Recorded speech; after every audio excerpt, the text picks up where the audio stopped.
Well, good evening, everybody. Do we have no energy tonight? Good evening, everybody. We're about to bring a world-class museum to Lake Worth Beach, and that's all I can get? Come on.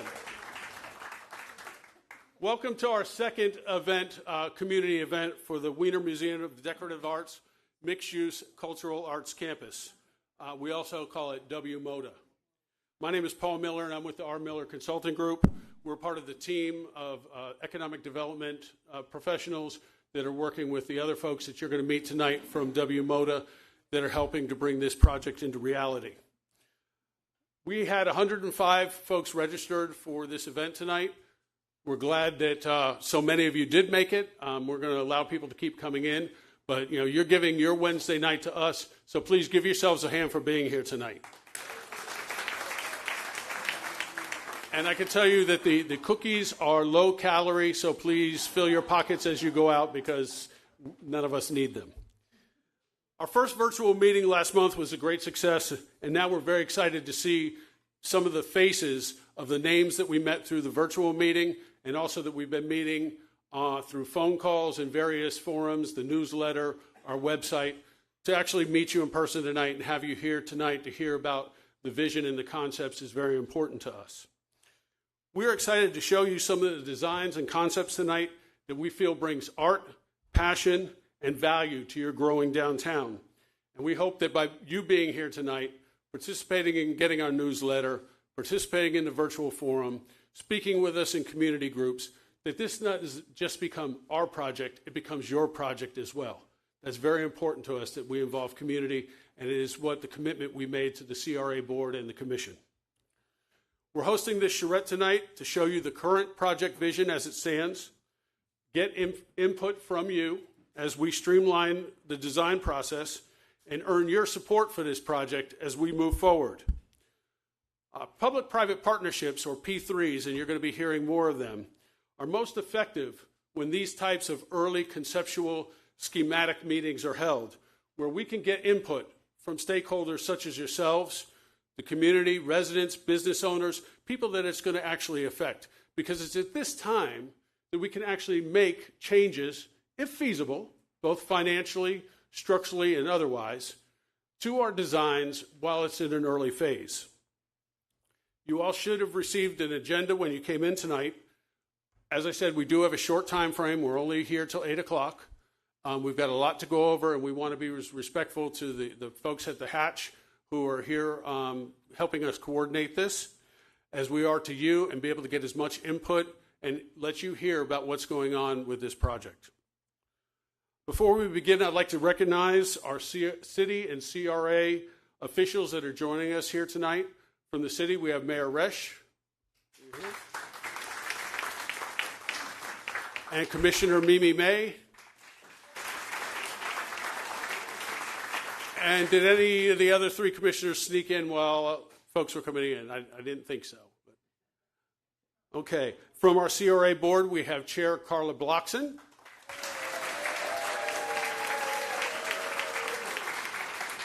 Wow. I wish I got that kind of applause. That's pretty cool. Drew Bartlett.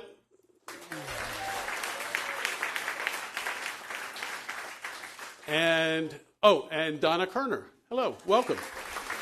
We're glad we didn't miss you. At this time, I'd like to introduce our panelists, starting with Renee Miller from R. Miller Consulting Group,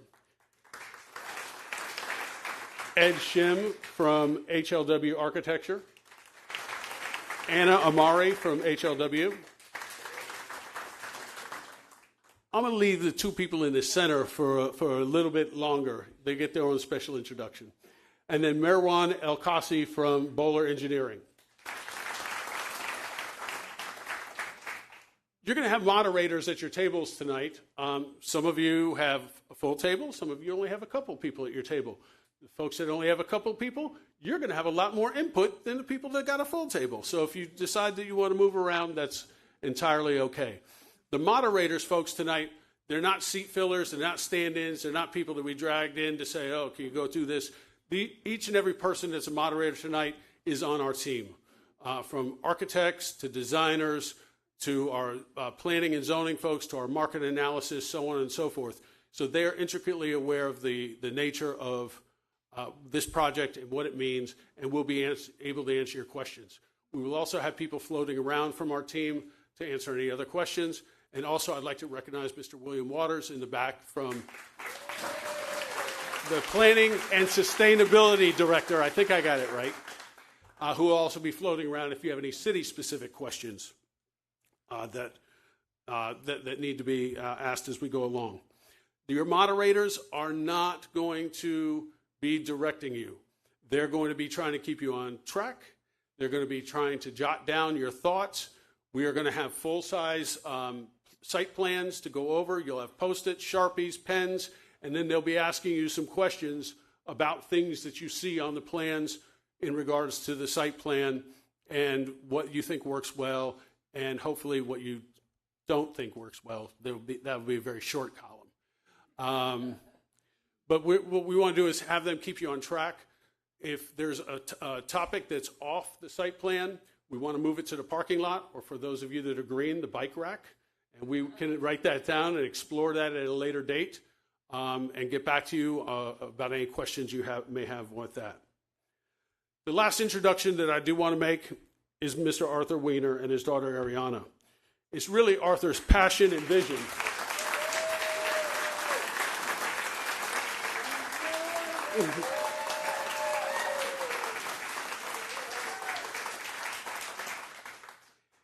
It's truly his passion and vision that's allowed our great team, and really, I got to tell you, I enjoy working with all these people that I never met before, to get this project moving, working with the city. You all have a great city staff and CRA staff that represent the city very well, very competent, professional folks. And the vision that he has to bring this museum and the overall campus here is what is driving us to deliver a project that is just superior. And so with that, I'd like to offer Arthur to say a few words.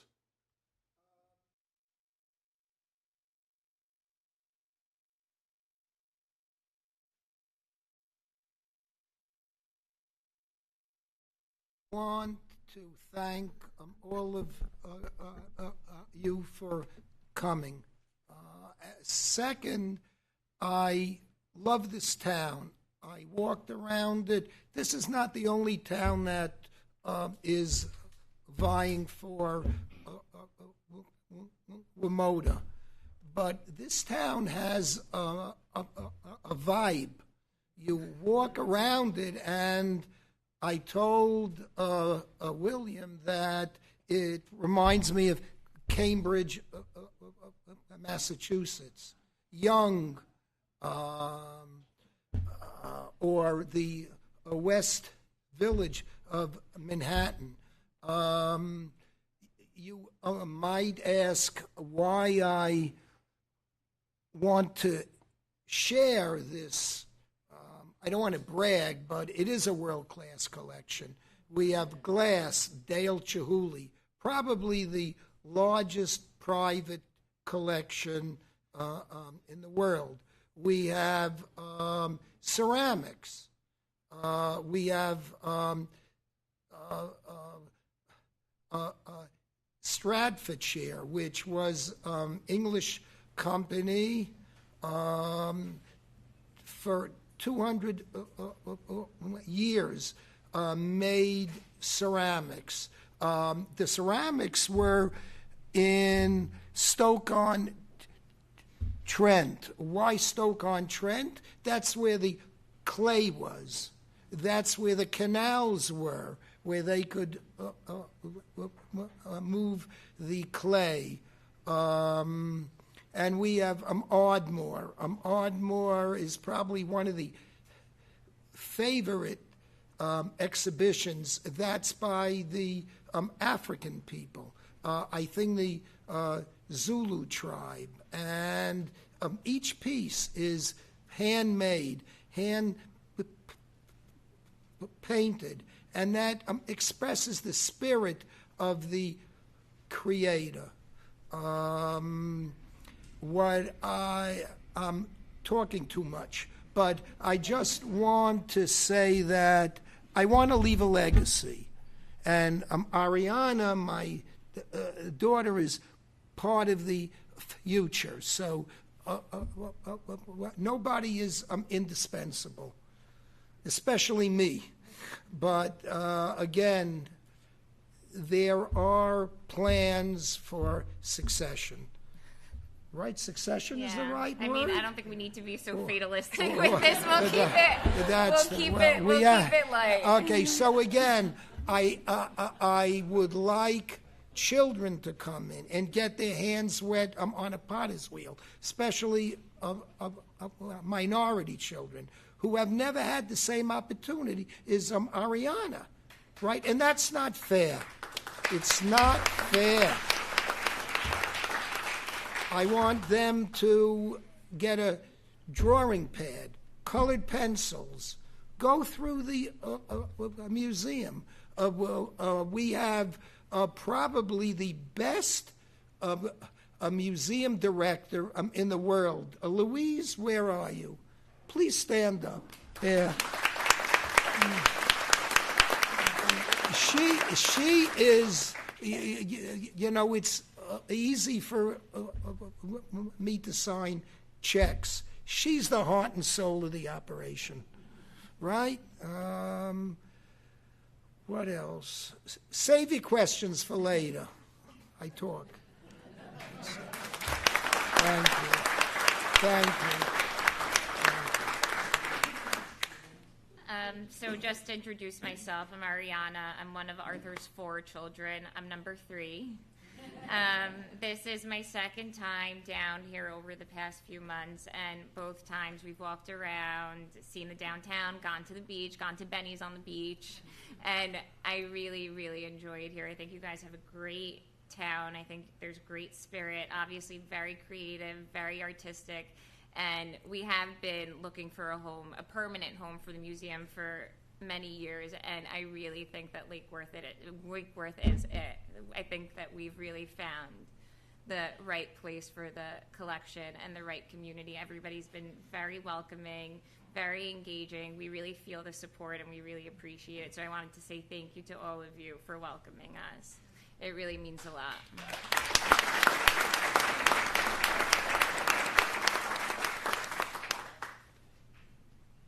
Thank you, Ariana and Arthur. So we're going to jump in, and so we've just done the welcome and introductions. Our Charrette overview is what we're going to do now. We're going to introduce your moderators. Then we're going to go into a project overview from our panel, the site concepts and designs from the panel, and then we're going to have our breakout session, and then we're going to come back together. You'll have about 45 minutes for that breakout session. We will keep you on time. And then we will have about 20 minutes, 20 minutes or so for questions at the end from our panel. So I'd like to introduce now our team. At table 1 is Joe Stamfo from HLW. Table 2, David Kastner from United Management. And it's David's birthday today, so be nice to David. Happy birthday to you. From Lambert Advisory, our market analyst, Paul Lambert, will be at table 3. From HLW, Jennifer Adams at table 4. At table 5, heading up the project management and construction from HE2PD, Nick Tangretti. Yay, Nick. At table 6, with place planning, is Corey O'Gorman. Yay. Table 7, Renee Miller. Table 8, Robert, I always get your last name messed up. Morgado Yay. From Bowler Engineering. Table 9 is Louise Irvine from WMODA. You guys can ask her all about the collection and make arrangements for a private tour. If anybody's at table 10, you get me, so that's a good thing. And table 11, if we have anybody back there, is not yet. Okay, we'll see. Is Merwan, and he is actually a Lake Worth Beach resident who's on our project. So without further ado, I'm going to turn it over to Renee and the panel for the presentation. you, Paul. Good evening, everyone.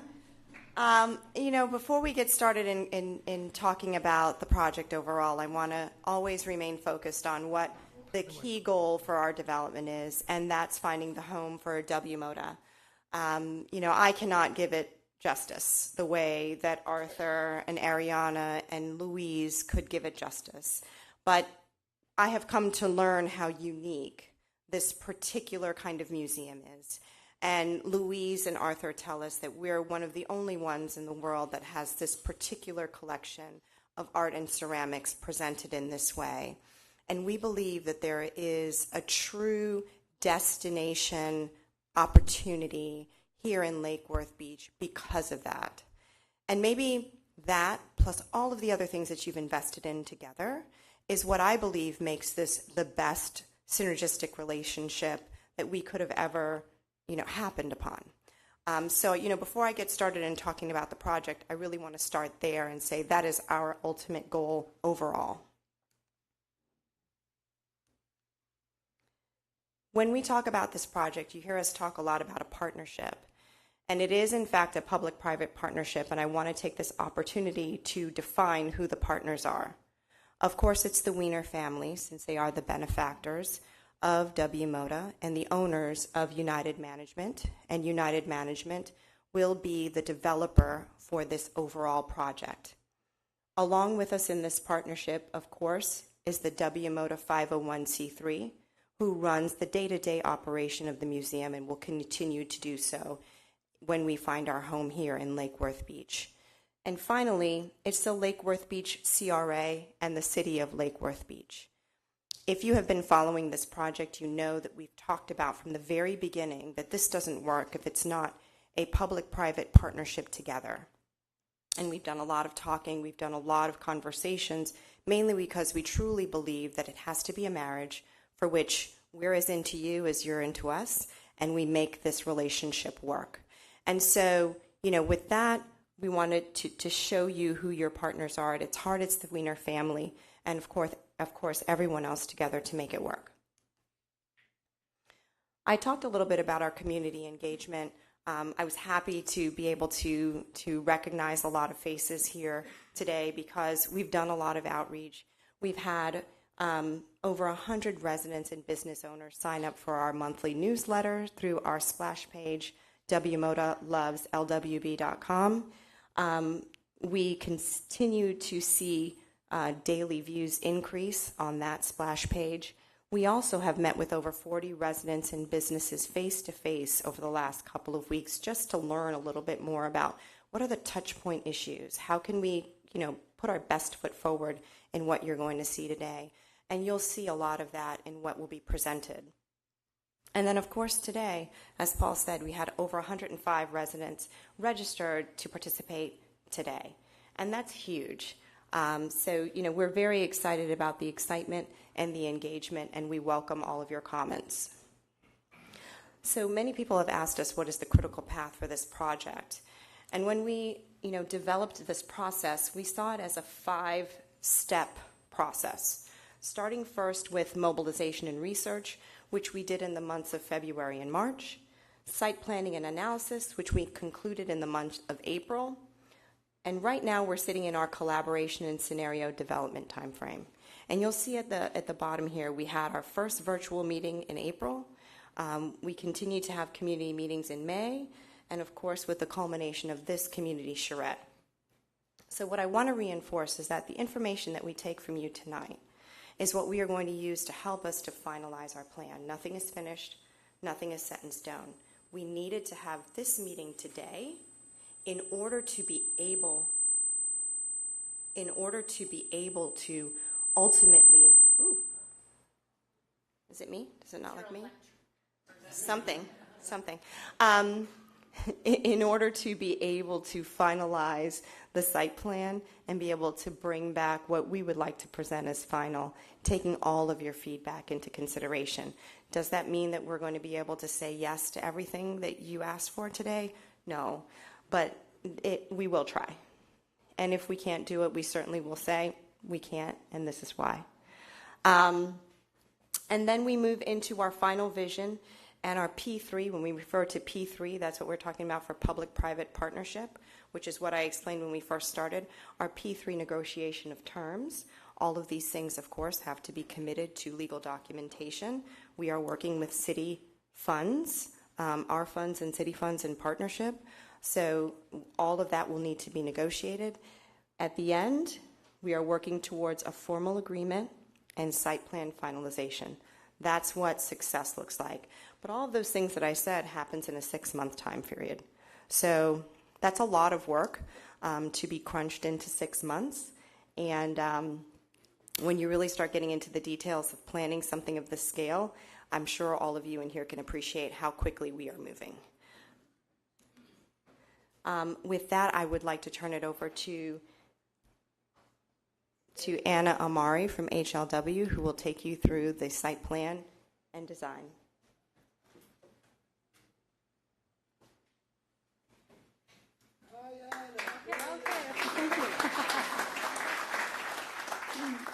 Thank you. Our team has worked very hard today to give you a little bit of everything. This is a snapshot in time for us. As Renee mentioned, we're in concept, preliminary design. And today you will see a host of variations of sketches, massing diagrams, some concept plans, and I'd like to walk you through the thinking that went behind the site plan that will end up on your table for you to give us feedback on. Oh, actually, and before I do that, I'd like to give you a little bit of an introduction on HLW, our principal, Ed. Ed, can you come up here for a minute? For a minute, we thought we were going to skip the introduction of our firm. But it is important equally for you all to understand who we are as an organization.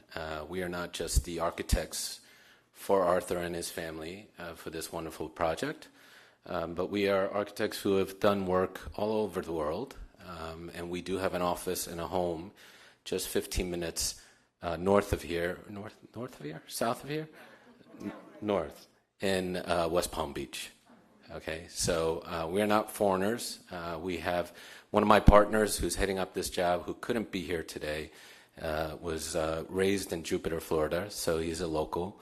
And he very much cares about working with us and our greater team to make sure that we are putting the best minds into this project and making sure that this is not just an architectural expression or a product at the end of the day, but it is a compilation of ideas that includes yours as well. So it is our privilege to be here tonight to listen to what every single one of you has to say, because it is our duty and responsibility, we feel, as architects that contribute to the greater environment, to make sure that your thoughts are considered.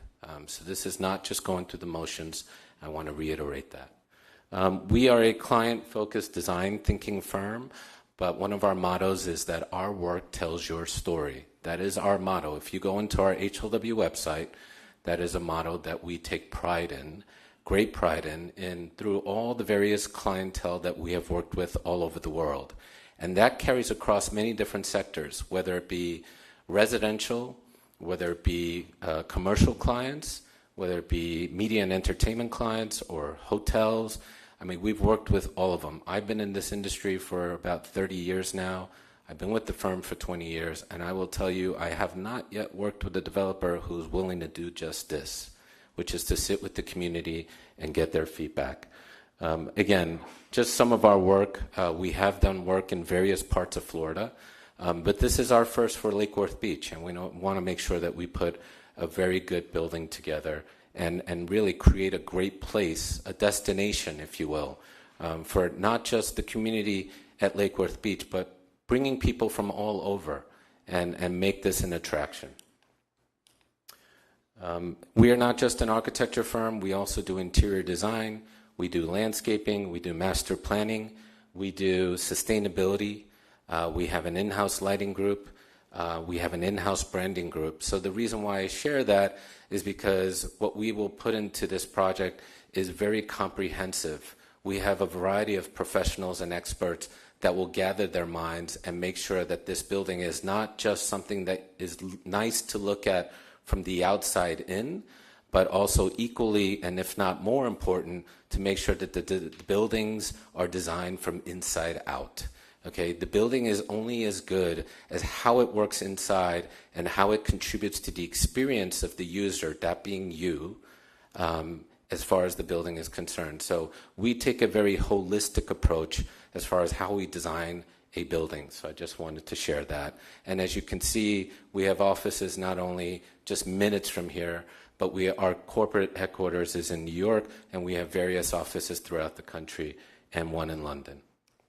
So with that said, I'm going to pass it over to Anna, and then she will probably just kind of walk you through the various components of how we've arrived at a very preliminary concept plan, which again, I can't stress enough, what you'll be seeing today is very preliminary.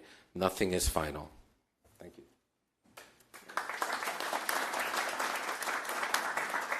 Great. So we're going to start with site context. We're going to share some driving principles on the project, and finally give you an overview of the project scope, summary, and design studies. I believe you're probably very aware of the site, but it is at 501 Lake Avenue, west of the Federal Highway, about 10 blocks west of the beach and Bryant Park. To the image to the right is an aerial view that shows the site in a little bit more detail. And what's important here is to note the scale of the buildings. To the south are more residential, single family, multifamily, and as you go north, it crescendos to a little bit larger as it appropriate to the commercial district on the main street. Zooming in a little closer, an aerial of the site proper. It is about 1.7 acres. It is bound by South M Street to the east, South L Street to the west, the frontage on Lake Avenue, as well as First Avenue South, excuse me.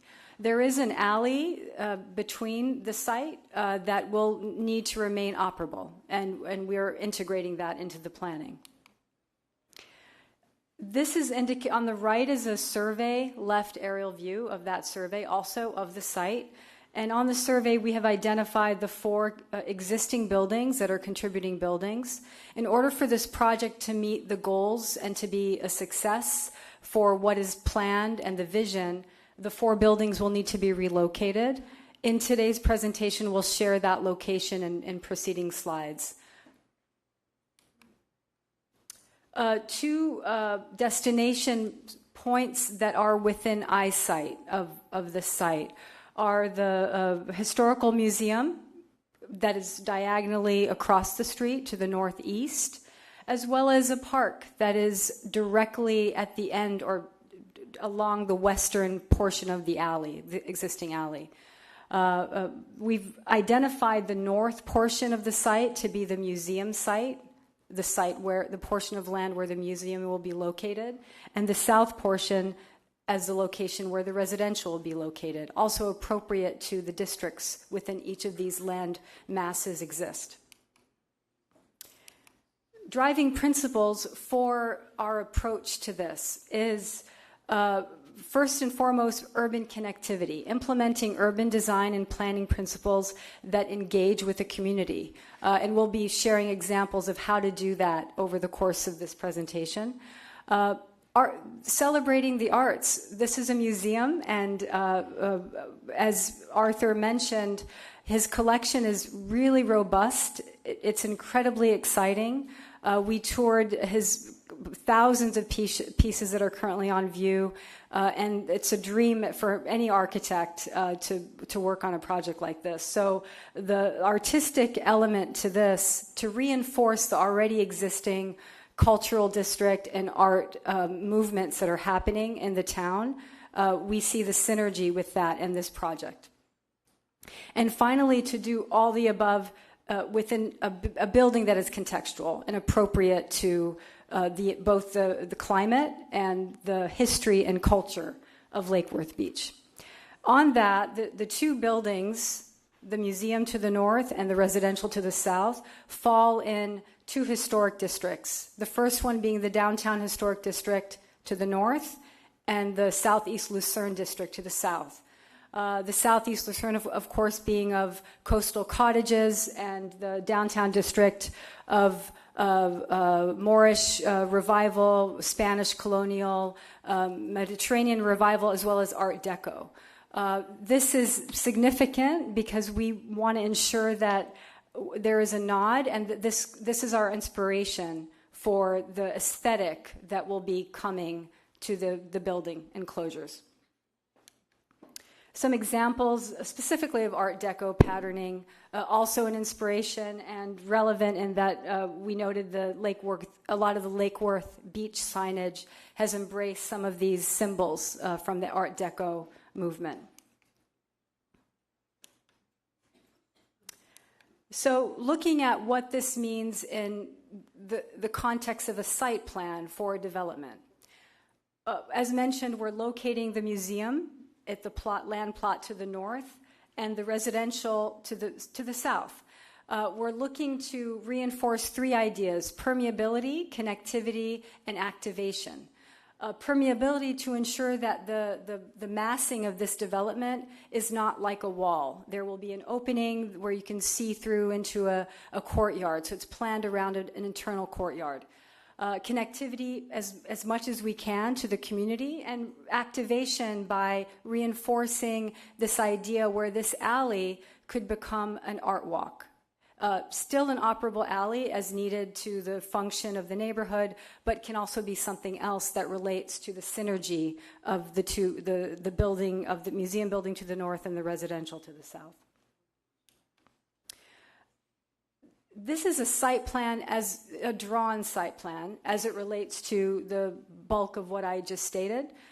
Again, museum to the north, fronting Lake Avenue, the residential development to the south. There is a view corridor into the courtyard.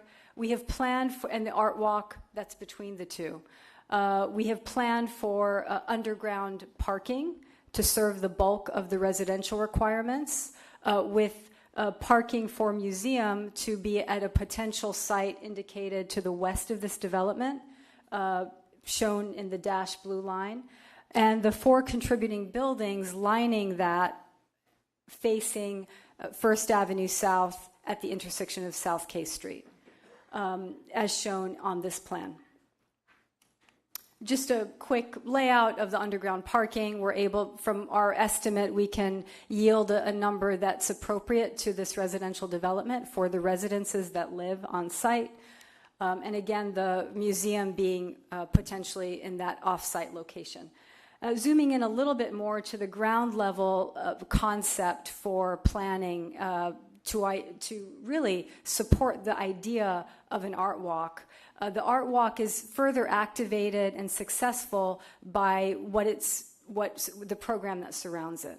So we're planning for the museum to have a ground level activation that includes a gift shop, and the ground level for the residential at the northern portion of this development would be amenity and lobby. So the nature of the architectural expression would be more glazing, so there is an activation to that portion of the site development.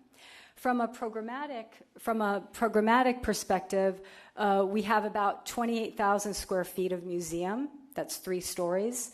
About 120,000 square feet of residential that ranges from 3 to 5 stories. And that the stepping is something that we're integrating to ensure that it doesn't read as a wall, but appropriately starts low from the south and goes higher to the north as it goes towards the commercial district and the museum building. This is actually the site plan with the ground level floor plan that I just described, overlaid on an aerial.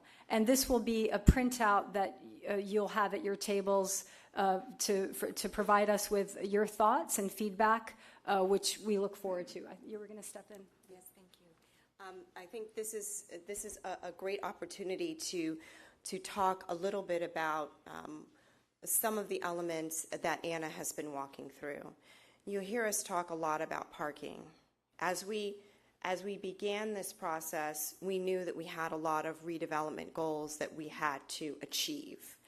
Redevelopment goals that have been put out there by the city and the CRA, concerns that had been put out there previously by the community for preservation of the contributing buildings, to ensure that whatever structure that we put forward was consistent with the surrounding areas, concern that we had some permeability, concern that we were thoughtful when it came to the massing of the structure itself.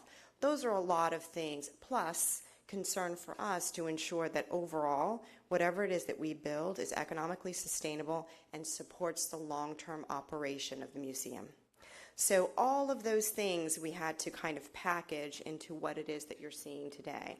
That hinges a lot on our ability to do the subterranean parking to support the residential, but also hinges on a potential partnership with the city for the construction of a parking garage on K.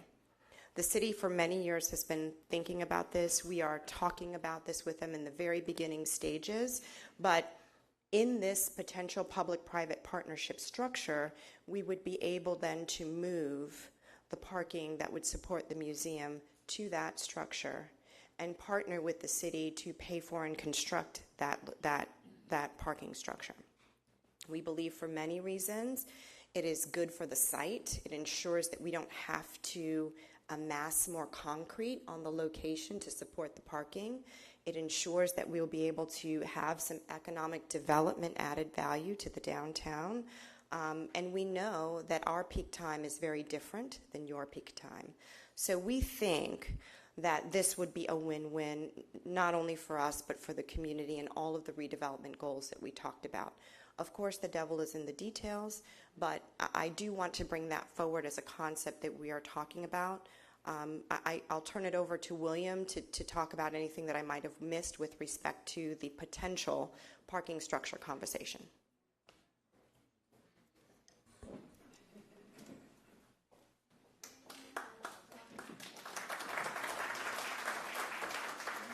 Good evening, and I'm so happy to see a lot of you here. There's some faces that I haven't seen in a while, and so I think the success of this charrette will be based on the input we get from all of you.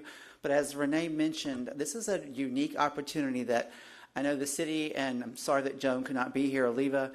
We've been talking about how to deal with a myriad of development challenges in Lake Forest Beach downtown, and this is a unique opportunity in that we can work together with a private enterprise to address some of the parking demands and challenges that are there in a sympathetic and understanding developer and design firm. You do not know how, they're just amazing. I've been really impressed working with them. We meet every week and talk about the issues that are coming up. Through this partnership, there is likely an ability to address issues that are of concern for business owners downtown, special events that happen like the Street Painting Festival, access to different things, broadening the appeal of Lake Forest Beach. So she's included everything as Renee mentioned, but there is a process already in place. We don't have to create a new animal to get there, and that's also very exciting. It will be a planned process that will go through a number of public hearings, and we can, when we break out into different tables, I can explain how that would work. But it is an opportunity to be transformative in Lake Forest Beach, at the same time preserving and enhancing and encouraging the unique aspects that we all find so important here, the unique charm, the flavor, the atmosphere, and sort of the grittiness of it as well. It will not be, it'll be enhanced and celebrated. And I think at the end, all of you will be super, super proud of what we'll be able to pull off in the next 6 months, 18 months, or going forward. Thanks.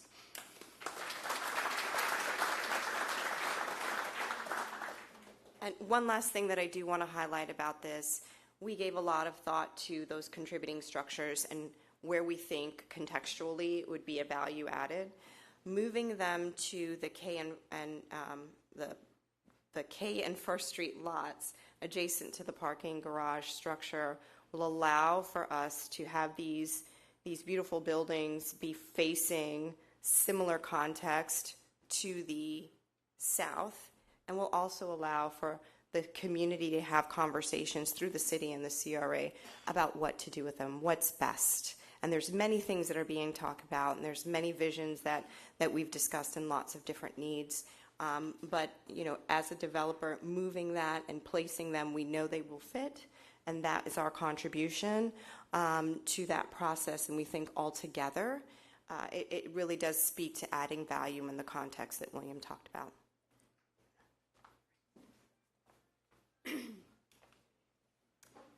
Excuse me.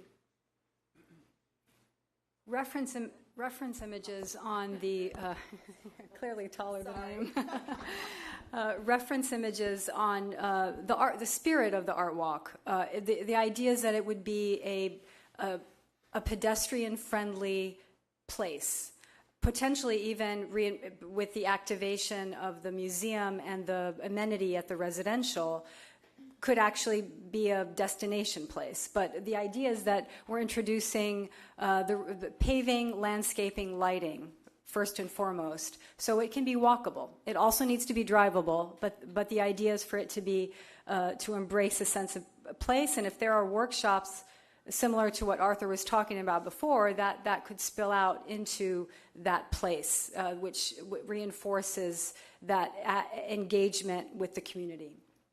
This is a diagram of the museum. This isn't the floor plan necessarily, but it indicates a few things. That the cafe would be at the ground level on Lake Avenue, the museum shop on South M Street, with the entrance off of Lake Avenue.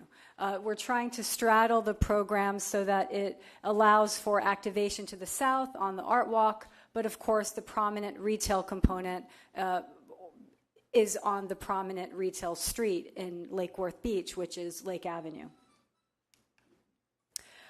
These are massing diagrams that begin to show the idea of the buildings from the west and east. These don't show fenestration, they don't show design. We're not quite there yet, but it gives you an idea of the bulk of what we're looking at. The image on the left is a perspective from the western portion of the site, looking towards the residential, which is yellow, and on the art walk. And the image on the right is looking from the east to the west, also at the art walk. The yellow to the left is the residential, and the blue to the right is the museum. We're embracing the zoning required setbacks, and again, as mentioned, the idea is to ensure that there is a staggering of heights on the residential development for it to be as appropriate as possible to the scale of the neighborhood.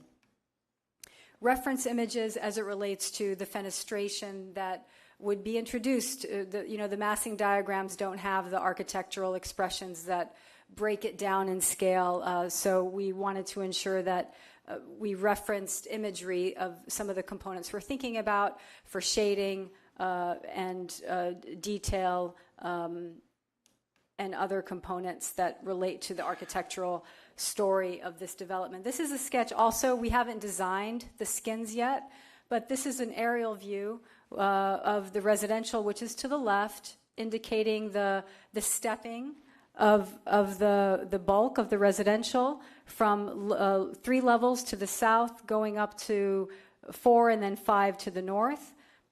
The art walk in between, and the museum that is looking to engage both Lake Avenue and the art walk. This is a sketch also. Again, we haven't designed it, so this isn't necessarily what it's going to look like, but it's symbolic in that it's indicating fenestration, projections, overhangs, screens, also in part to celebrate the idea of sustainable architecture and design, and that we're looking at as many ways in which to incorporate passive measures as it relates to ventilation and solar shading, optimizing building orientation, infusing greenery as much as possible, and embracing the idea and concept of walkability, which relates to the parking concept holistically, as well as the art walk, and embracing the idea of experiencing something in the space between the buildings. A sketch of the museum looking from the northeast corner. And what this is really intending to show, again, because it's not designed yet, but intending to show the ground level is activated. There's glass to showcase the cafe and museum shop, which is appropriate for the activation on Lake Avenue.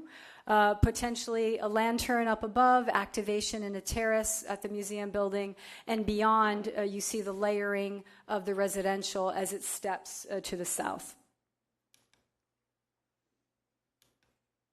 And this is a sketch of the art walk.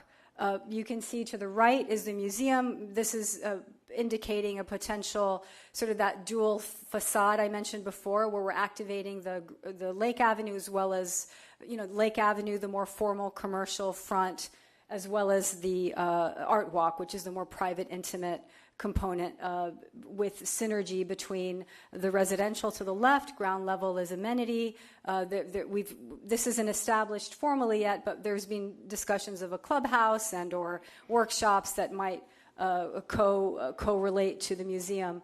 This sketch is showing it as pedestrian only. It would not be. This would be, as mentioned, an alleyway, but we're implementing certain urban design components that will allow for pedestrian-friendly and potential, street activation and events. Again, the aerial shot that you saw before, because this is a holistic project with the idea of engaging the architecture and the space between the buildings with the community for it to be a destination place and creating a sense of place that adds to the existing cultural district of Lake Worth Beach. That concludes our presentation, and I'll give it to Paul to talk about what's next.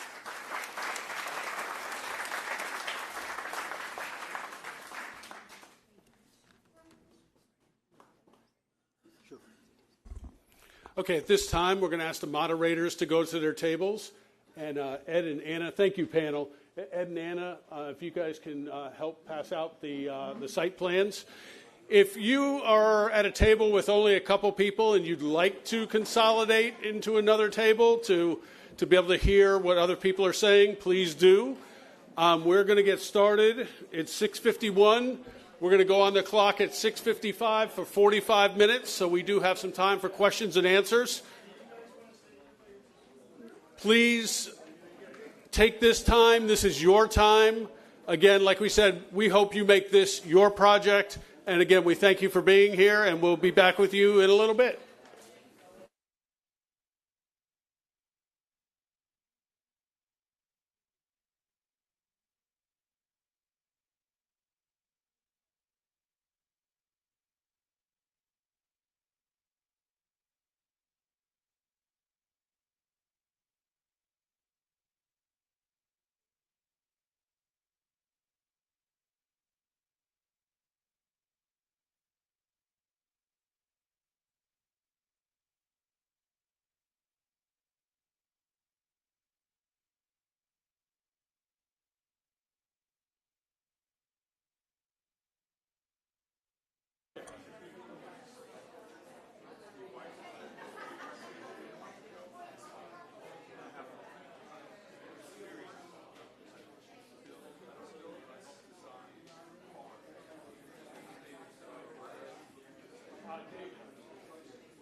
One, you need one?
like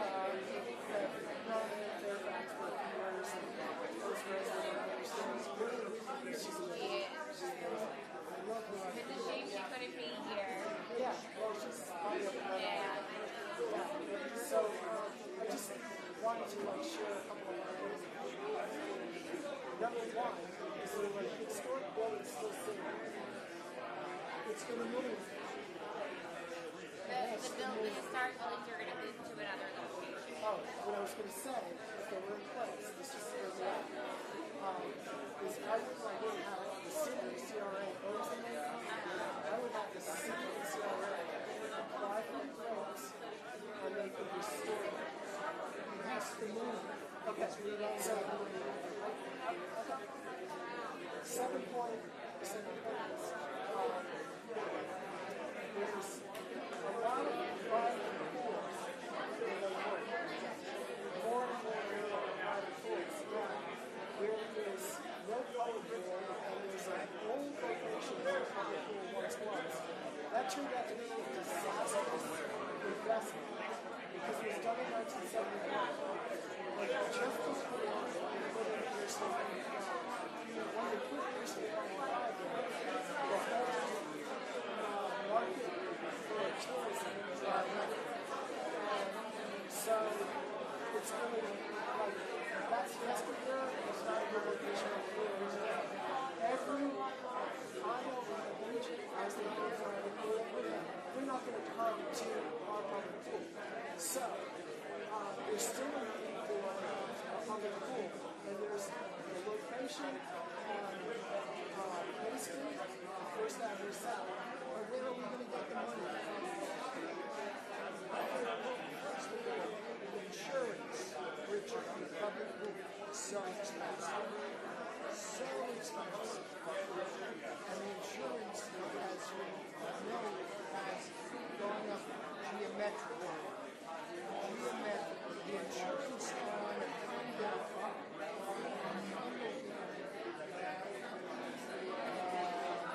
building Wyoming went from like 800 to $1,000,001, 500,000. Now we went from $1,000,001 to $1,006,000. And the law says that the board must insure for the replacement. So you can have a small deductible, $25,000 premium, but we are not going to pay that. That's exactly what's in the thing. You're just thinking of language.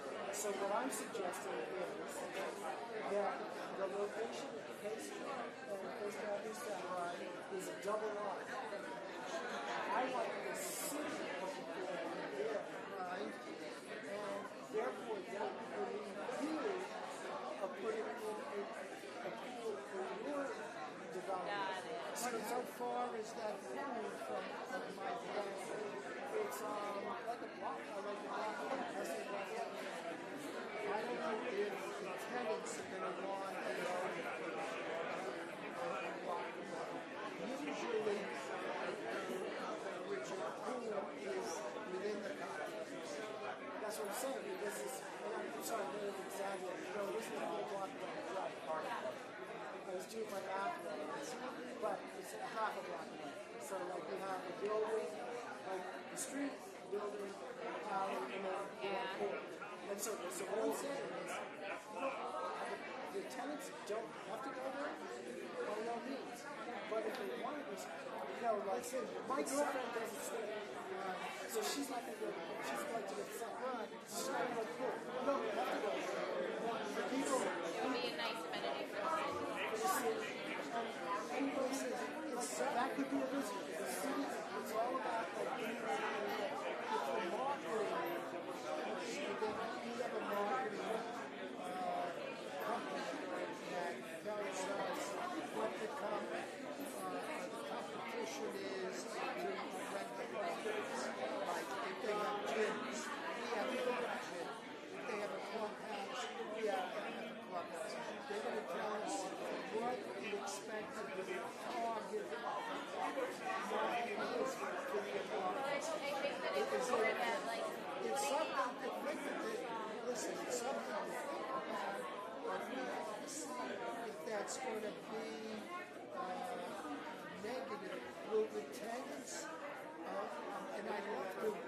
say the money putting it through.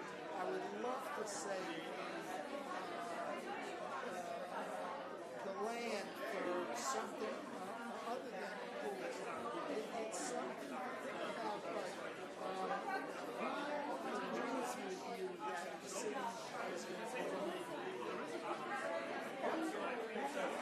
This is economics in terms of like that particular site. Hi, folks. It sounds like we got a lot of engaging conversation, but we only have about 10 minutes. 10 minutes to start wrapping up so we can get to questions and answers before we break. Thank you.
Okay, we have a 5-minute warning, folks, and then we're going to go into questions and answers.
Okay, folks, I'm sorry, but our time is up. Our time is up. If the panelists can come back to their seats up front. And Emily and Chris, will you man our microphones, please?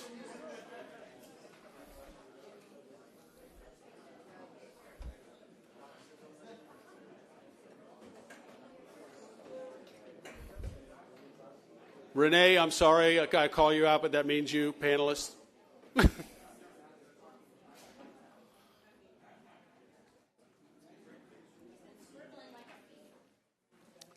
Please, folks, I know it may be tempting, but please leave your site plan on the table. I've noticed some folks taking pictures, which is fine, but please leave the site plan on the table, not put them in your coat or under a shirt. We need them. We need your notes. It's very important for us to be able to see what was done here tonight. So please leave those site plans. Renee, are you coming back up for Q&A? All right, so we have Emily and Chris that have microphones.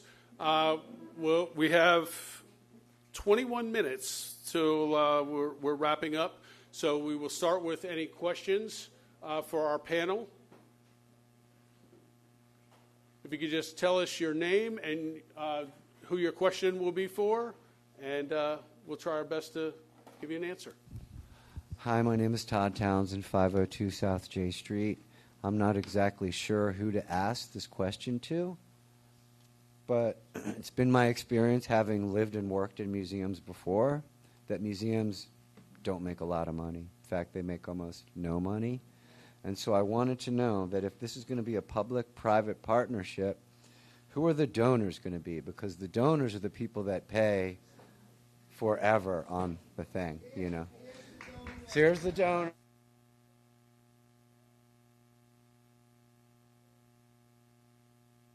Louise's salary, or the staff, or the air conditioning, or increasing the collection, but we need the residential component to help subsidize the operation of the museum. That's the purpose of the restaurant. That is a source to defer and to subsidize. You're absolutely right. I don't know one museum on earth that makes a penny, right? And this is a 501c3, so it's nonprofit. Nonprofit. So, does that answer the question? Yeah, that was a really good answer for my question. Well, that's the only answer. That's the truth. The residential component is necessary to help defray the cost. Right, and so far, is Louise here? Okay, so far the operation is at least $700,000 a year. At least. At least. Any other questions? Oh, you have another one. Go ahead. We're sitting right here in a wonderful spot in town here at the Hatch Building. This is a really big space right here, and it really doesn't get used a lot or very well. It only has like a few offices for a few people. Would you consider building your museum here in this spot, and then we could move our CRA to a downtown area? What Would is you the ever answer? Sit down and don't give up. Just sit down and don't frequently art displays this year like puts up, and this is where we hold the Day of the Dead celebration. We're our migrant community here. So no, I totally do not agree with you. This museum needs I'm a little passionate about this subject. That's okay, and I get that. That's good. I will say thank you for your question, Todd, and ma'am, thank you for your response. I'm going to put him out there a little bit, and I told my group this. When you just said, well, that's a very good answer, it's a truthful answer. One thing Arthur said to us when we got this team together is, I want to make a marriage with wherever we build this museum, and a marriage is built on trust, and it's got to work both ways, and that's what you're getting from this gentleman. That's why the team is here tonight to do this. So, sir, in the back, you have a question? Not a question, just a comment. I live on the south side of town. You guys hear me? Yeah. Oh, they can't hear me at home. Because we're live streaming, we need the Got it. microphone. So I live on the south side of town, and I just am excited and very grateful to you guys for making an investment on the south side of town. I will do anything that I can to help get this through. Just excited for the project. It's wonderful for our part of the city. Let me say then that what we need is parking. The town has a great need for parking, and so does this development. Parking, parking, parking. I have a question for Louise. So, Louise, with the museum and the gift shop and the cafe, just this basically is your block. This whole block right here is your responsibility. About how many staff are required to run all of the components of the museum, the cafe, and the gift shop, and about how many jobs is that going to be? I was going to use. So until now, we've worked with a very small team, but we're speculating that we'll need something in the order of 12 to 15 people to staff all the different activities, because in our current locations, we haven't had a cafe restaurant before, so we need somebody responsible for that. We haven't done as much eventing in our temporary space, so we need people for that. Obviously, security and exhibitions are all the typical staff that we have, which involves curatorial, the collections management. All of that side continues to come, but with all of these extra amenities that are being proposed in this site, it's other people. So the number that's being talked about in our forecasting is of 12 to 15. And then what about, do you utilize volunteer docents? Absolutely. I mean, every museum thrives on the volunteer support and needs the volunteer support. So we've had, over the years, a lot of support in docent volunteering for doing the guided tours and helping us to engage with the public, helping on receiving guests and visitors, helping behind the scenes as well. So the volunteer side of it is critical to the success of a museum. We can't afford all the staff that really needs to make a museum work successfully. So engaging with the volunteer program is part of the day-to-day business of a museum. Chris, we have a question up here. Aaron? Aaron Allen. I understand that there's going to be a component of teaching children the arts and also senior citizens and that kind of thing as a free opportunity for them to come. Can you elaborate a little bit more on that? I can. Oh, no, let Louise. Do you want to take it, Louise? We already do a lot of work with seniors in our community and also children. Our business model changed slightly over with COVID impact, but we used to have bus loads of citizens coming from local community centres and the residential gated communities everywhere north to Palm Beach, down to south of Dania Beach, where the original location was. Obviously, that activity changed a bit with COVID, the number of people that wanted to get on a bus. But we've always serviced and enjoyed having the lifelong learners in the senior community. That's been a very important part of the museum. But children also, engaging children, and as Arthur mentioned, having them have opportunities, seeing the art.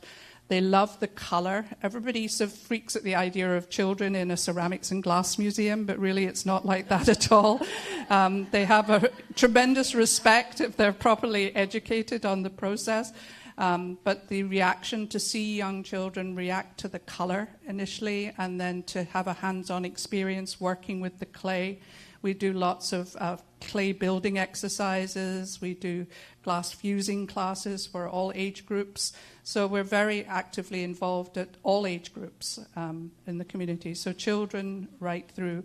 Our hope is in the new location that we'll have forge partnerships with the school district and be able to have more formalized programs as well. But a lot of what we've done in the interim period, and certainly post-COVID, is scavenger hunts to engage with whole family activities and to make the whole museum going process fun for people, for the whole community, not just the people that think that they know and love the arts, but a lot of other people as well. that answer the question?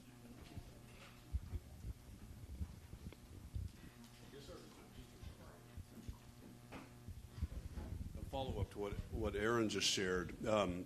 It seems like in the county, all the schools with elementary and middle school kids during breaks and during the summer, they're looking for camps. It could be maybe a subsidized program, but the parents are still, and the grandparents are paying for their kids to go to camp for 2 or 3 months. This would be an incredible opportunity for those kids too.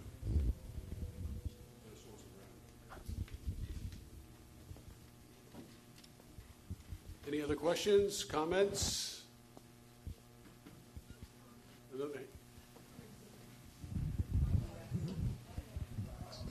Michael McLeod.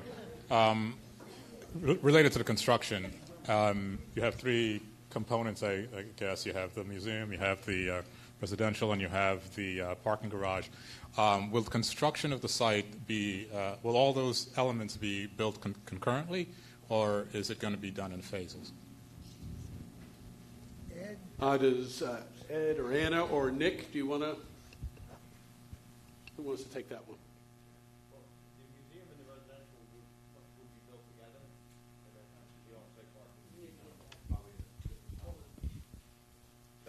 So the museum and the residential, because it's one development, would be built at the same time. And then anything off-site would probably be done at a different time. And first off, we have to move those 4 houses and the contributing structures and then get the site ready and do the excavation and everything. All that would be done, as I say, at the same time here. If I could add to that, certainly it's highly dependent upon whatever conversations that we have with the city about timing. If it does happen, again, it's very preliminary. If we are able to work through those discussions and challenges, the timing of that would be a part of the overall conversation. Question in the back. Ooh, I have a microphone.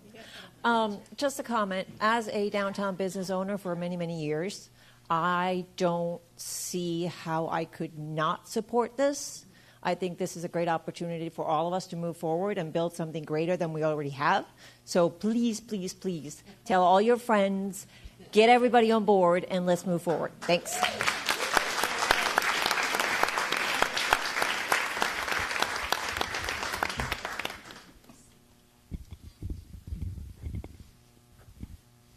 Hello. I love this, but I've lived in a lot of places too where they've developed 3rd Street Promenade in Santa Monica. I've lived in Delray before Delray exploded. And the one thing or 2 things I would say is, one, you guys need to have like every possible objection you can possibly think of covered really well, because this area is notorious for people who like to object to things.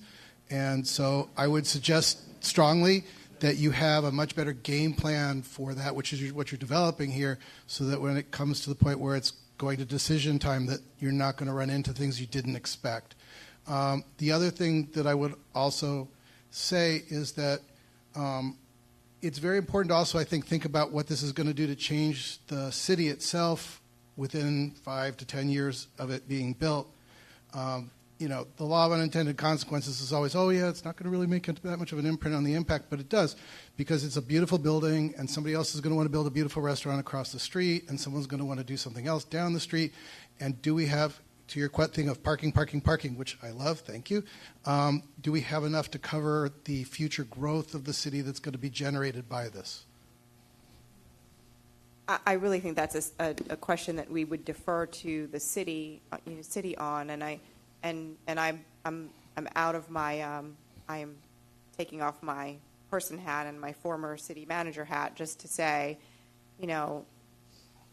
redevelopment is iterative, and you have to be nimble enough to figure out what the impacts are when it happens, and then move to address those. That's just basic laws of governance. True. And I think that the city has put forward a very well-written vision about what they want for the downtown to happen. And I think, all things considered, that vision includes growth, smart growth, sustainable growth. And I think if this happens, this is not outside of anything that has already been planned for in their overall vision. One of the things that we talked about when we first presented this to the community is alignment, and how significantly we were aligned with many of the goals that were established in the comprehensive plan for this community, the arts and culture master plan for this community, the CRA plan for this community, and the alignment with your existing land development codes for the downtown. So I think just the fact that we're aligned with your long-term plans that already exist, I think that we're in a very good position to not have those catastrophic unintended impacts. Not to say there won't be any, but I think we're already well aligned, if that answers your question. Hi. To that end, because we're all wondering and waiting to see what's going to happen with the city, we know we're the last bastion of oceanfront property, oceanfront owned property, and we're a historic downtown. I did a lot of work. I lived in Lee County, so I worked with the city of Fort Myers, and they fought very, very hard. I always feel like Lake Worth Beach, if you've never been to Fort Myers, the historic Fort Myers, take a look at it, because they fought vehemently to not become a Delray, and they didn't. They made it. Their downtown redevelopment was incredible, and they really did hold on to historic. Now, they've got some high-rises and like that, but they're kind of outside the main historic downtown. We can do that.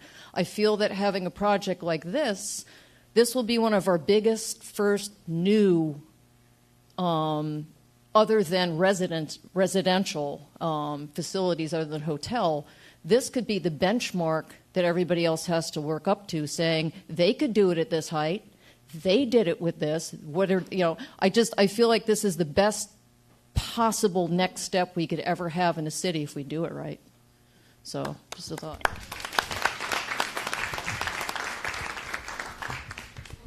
Rames McLeod here. I love the site plan, but this only gives us the first floor. So I know you're going to take all our input from here and then come back.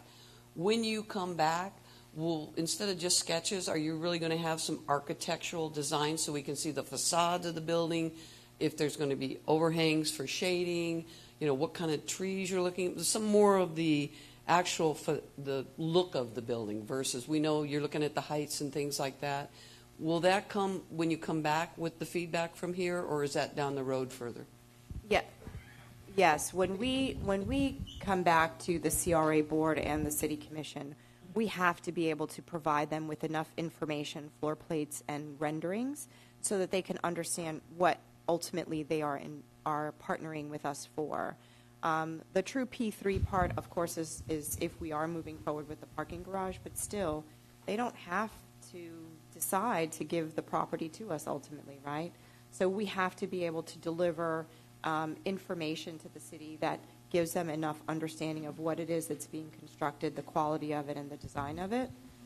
So the answer to your question is yes. I'm going to turn it over to HLW to And as a follow-up to that, when you make that presentation of what it's going to look like, besides the sketches, will there be then an additional opportunity for citizen input on our reaction to what you present? No, we will be presenting this to the CRA board and the city at a public hearing. So I know that there is process for you to be able to give feedback at that time. And then we will be required to go through all of the requisite public hearings and informations per your code for any other project. So just because we get to September and they say, we like it in concept, this is the deal terms, this is how we're going to move forward, we still then have to go through the regular entitlement process that exists for code, which requires us to do radius mailings to inform people within a certain area of the impact of the development, that requires us to have public meetings, that requires us to go to historic preservation and to city commission and so on and so forth. So there'll be many opportunities for comment. Okay, because I know that when Restoration St. Louis came and we had a lot of input, and we didn't like a lot of things of what they were doing. Mm-hmm. And then they went back to the drawing board, so to speak, incorporated some of our stuff, consulted with city staff, and found out, well, no, we really can't do that because of the code and the zoning and all the rest of it. So I'm just wondering if you're going to follow in that same footprint or pathway, or is when you present it, you're like, okay, this is what we came up with, and this is what we're going forward with, without more input from the city about the residents, about the look of it and that kind of thing. No, I mean, ultimately, as we said, we've done this process extremely transparently. Right. We've tried to. There's no reason for us to stop doing that. Okay. I think the process which is laid out in your code provides for that. And so when we do our neighborhood meetings, that's the idea, for us to get information and feedback.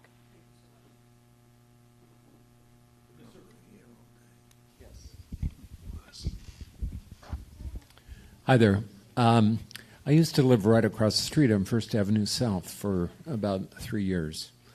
And it's the entire area around the downtown is filled with people who choose to live there because they are near the downtown. And I think a lot of focus should be put on the synergy between the museum and the residential structure so that the residential complex, the bigger building, really has a close relationship, theme, branding with the museum. And I would also encourage almost like an artist and residence program or something where you cycle artists that may feature their work in the museum and cycle them in and out of, a unit or two in the museum residences or whatever they're going to be called. But I see this being a real destination, international destination for us. Okay, we got time for one more. If we have one more question or comment. Okay. Well, listen, we thank you all very much for being here tonight. And to this gentleman in the black shirts comment, we are talking with everybody. And if you have a question, if you have a group that you'd like us to speak with or anybody individually, they can email us at WMODA@gmail.com. You can scan the QR code, go on our website, sign up for our newsletter, which next month will be publishing outcomes from this meeting. And we're always at your disposal because we want to hear from everybody. Because we want to know any challenges that we face. And we also want to make sure that the correct information is out there so that there's not anything floating around that may not be accurate. So again, thank you very much. Moderators, if you could please compile your packets of information and gather your site plans. Thank you all very much. And again, the low-calorie cookies are back there.